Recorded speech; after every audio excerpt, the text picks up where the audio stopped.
Indian temple is not a place of worship or prayer. Are you aware of this?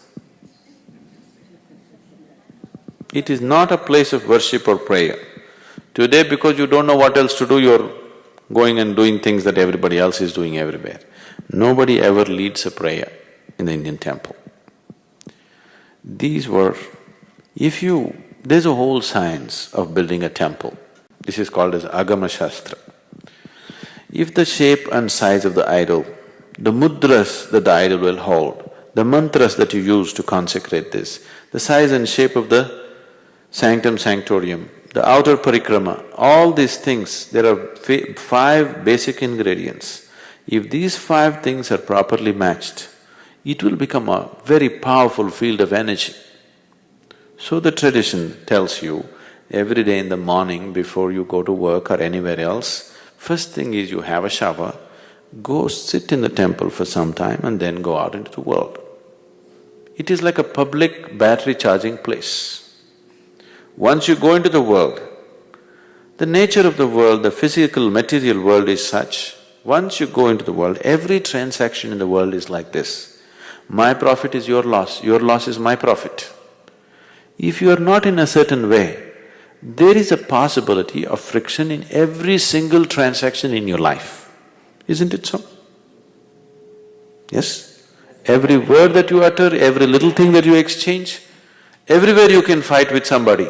Because in everything it is like this, if you have… somebody has to get something, somebody has to lose something. This is the nature of the material existence. When it is so, unless you are in a certain way within yourself, unless you found something valuable within yourself, at every point you will fight. See, people are driving on the streets, they're all on the edge, smallest thing, they're willing to pounce upon each other. Isn't it so?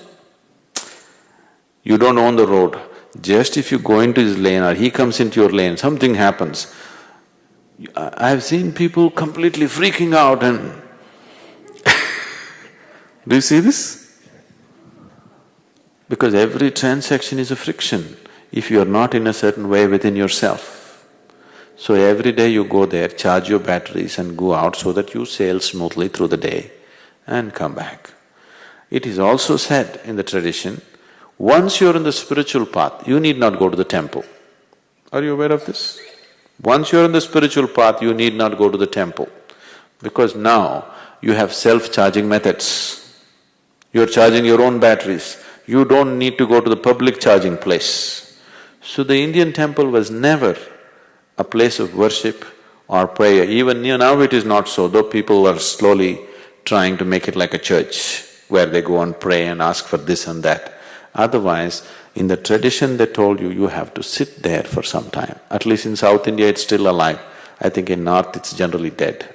People who come from South India are aware they must sit in the temple for some time. But now they're just touching their bottom to the floor and going away. You can… there are live temples which are very, very powerful. They've given you something about the Dhyanalinga temple. In this temple there are no rituals, there's no worship, there's no prayer, there's no offerings. It's in total silence, always. You come and sit there. Somebody who does not know anything about meditation, you come and sit there, without a single instruction, he will become meditative. The very energy is like that. If you're a little sensitive, it'll shake you from the root of your spine. It is so powerful, the impact that it has on you is so big. All the temples were built like that, but for different purposes, some for well-being, some for physical well-being, mental well-being, material well-being. Like this, they built various types of temple. There's a whole science behind it. Unfortunately, not knowing how to maintain it, we have killed lots of temples. We've killed them. And today you're building temples just like shopping complexes, probably for the same purpose, or it's like a social place. Temple has become more like a club.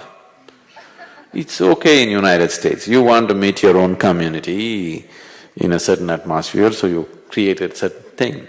But the temple in its original form is a very powerful energy center. It is like a big induction for people to get inducted into a completely different dimension of life. Oh, that should not go. That should be there in the world, it's very, very important. But the science of it has been generally lost. It is just being done ritualistically, not knowing the intricacies of what it involves. For more on Sadhguru, visit www.ishafoundation.org.